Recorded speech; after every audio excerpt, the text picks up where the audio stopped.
pathetic attempt to become YouTube famous, decided to LS swap this 2009 BMW 128, document just about all of the process, which I'm going to share with you guys over probably the course of probably 2 or 3 videos to try and cover it all.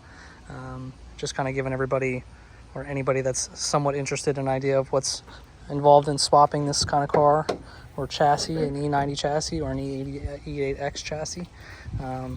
Although this swap is extremely well documented, nothing I'm doing here is groundbreaking whatsoever. So a lot of it was just compiled information and ordering parts over the course of 2 months, stockpiling them, and then completing the entire build. So from start to finish, it took about 3 months working on it once or twice a week. So like I said, here we go. We're going to get right into it today, keep it nice and sweet and short. I'll give you guys build list and details on all the parts that I ended up using for this project. We're just up on the finishing ledge here, but we're going to start from the real beginning, taking the N51 out and everything that it took to get to this point. We are getting the N51 yanked out of this thing to start on the project here. You can see here I've got the whole front clip off. Condenser assembly all kind of come out as one. This whole front clip assembly comes out as one piece. It's really nice. So next step is going to be going underneath, dropping the exhaust, drive shaft, all the connections, and then we'll be able to start getting this motor yanked out of here. As far as connections go here at the DME box, pretty simple. Everything that's coming out of this side, basically the body side of the car, has to get disconnected. So all this stuff is going to be staying with the car. Everything else is going to kind of stay bundled in this inner DME box, and it's going to get flopped up over on top of the engine and get removed. The only one that you have to make sure you remove, or you're going to have to, it won't even let you, is that one gray connector right here that Mike always talks about. Has the majority of the connections that we're going to need to make with the Holley system. It just gets pulled out of this DME connector here, this smaller DME connector. You basically just pull this locking tab all the way out. You can just grip it and rip it, and it'll come right out. And then one lock tab, and that gray connector will slide out. And then everything else here is basically just going to get thrown up on top of the engine like such and removed. The only other connections are this ground wire and the power wires for the alternator and sub harness here that get connected here, and the ground point down low. But that's pretty much it. So at this point, we're ready to start ripping this engine out of here. For the interior, so far all I've done is pull the center console out and removed a couple of bolts, Torx bolts for the gear shift assembly. You can see it's got a perfect hole right there. The T56 should line up with Mike's mounts and transmission mount. We're going to be doing a T56, just the stock F-body T56 in this car. So once we get the shift linkage disconnected from the trans, we'll be able to pull that whole thing out of there. And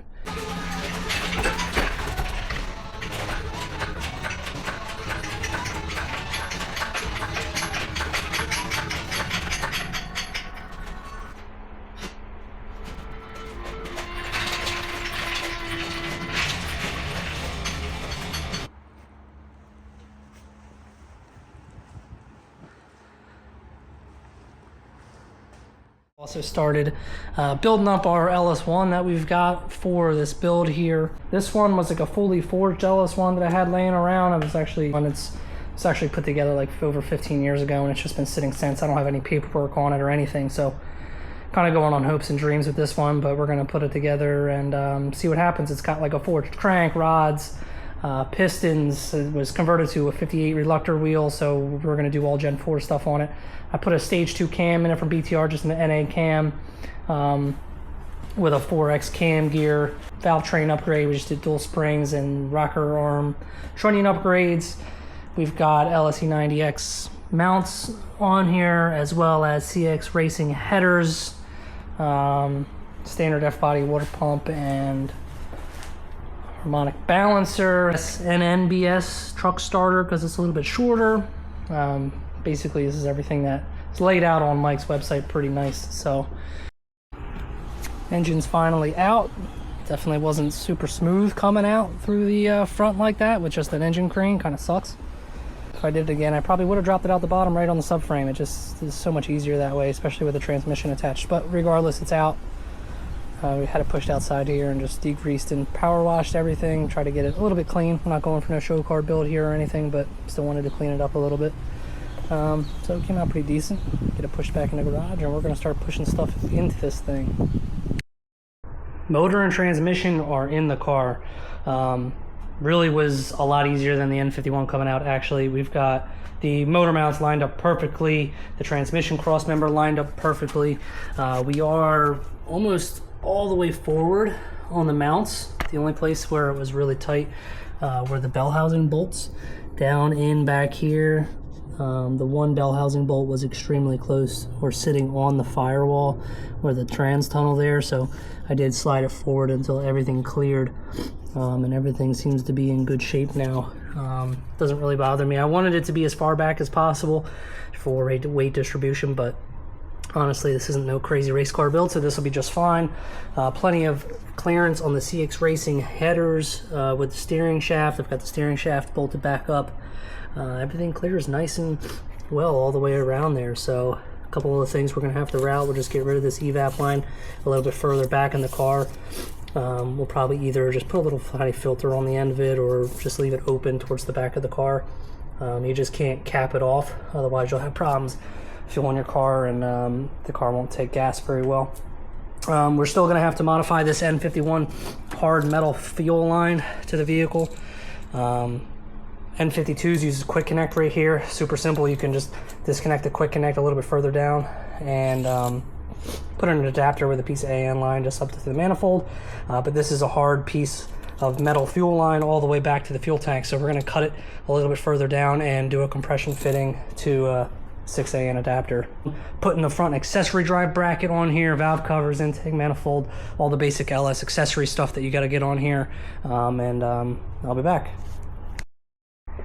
Just wrapped up the installation of the accessory mounts here. I have F-body spacing, so this is just the standard F-body water pump and tensioner, crank pulley, and then his F-body accessory kit. This is a Mechman, I think 220 or 240 amp alternator.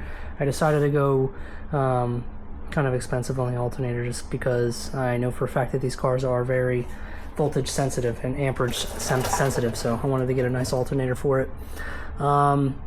Apparently any of the truck alternators will work, but this one was nice and black too, so whatever. Spent the money once, won't really have to worry about it, hopefully. Got the power steering pump bolted up in its bracket, both idler pulleys and the Saturn or Satan AC compressor, the universal AC compressor. Definitely keep an AC on this build. Everything went together pretty nice. You got to kind of follow his documentation that's on the LSE90 website that shows you which spacers to use, as well as his YouTube video for putting together the accessory drive. Really helpful. So it's got 2-inch spacers with an additional spacer on the back for the F-body spacing. Did have to do a little bit of bending on the power steering lines. This one that comes up from underneath and has this 90-degree turn in it. You kind of got to open that 90 up so that the power steering line can go down around the AC compressor down there, but that wasn't too much work. A little bit of pry bar action in it, straightened right out. Everything else seems to fit pretty well. The one power steering line back here I had to bend slightly as well to get around the AC compressor, and then we have the bracket on the back of the AC compressor as well. Everything fit together pretty nice. So that's probably going to be it for this video, and I'll get back to you when we get some more of the accessories on this engine.